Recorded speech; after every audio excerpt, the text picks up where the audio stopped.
కాకపోతే ఇది ఎంతవరకు ఎంత ఆర్టిఫిషియల్ ఎంత ఒరిజినల్ ఉంది, you to wait and watch. మనం వెయిట్ చేస్తే మనకు తెలుస్తుంది ఇది ఆర్టిఫిషియల్, ఇది సస్టైన్ అవుతుందా అయితే మళ్ళీ డ్రాప్ అవుతుంది. కోకోపేటలో 100 కోట్లు అన్నప్పుడు కూడా చాలా మంది ముందుకు వచ్చారు కానీ తర్వాత డ్రాప్ అయ్యారు. అలాంటి ఇష్యూ కాకుండా ఇది ముందుకెళ్తే మంచిదనే నా ఉద్దేశం. సో ఎవరైనా రియల్ ఎస్టేట్లో ఇన్వెస్ట్మెంట్ పెట్టాలంటే ఇది one of the hot area.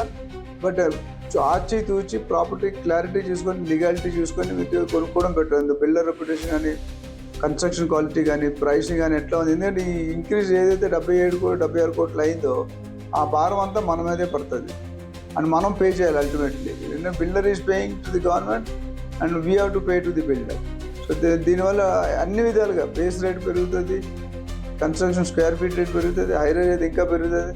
ఇవన్నీ దృష్టిలో పెట్టుకుంటే సామాన్య ప్రజలకి అందుబాటులో లేదనే చెప్పాలి. ఆకాశాన్ని అంటుతున్న రాయదుర్గం 4 సిటీలో రేట్లు ఈ విధంగా ఉన్నాయి. దీని మీద ఎటువంటి క్లారిఫికేషన్ కావాలన్నా ఇన్సూరెన్స్ కావాలి.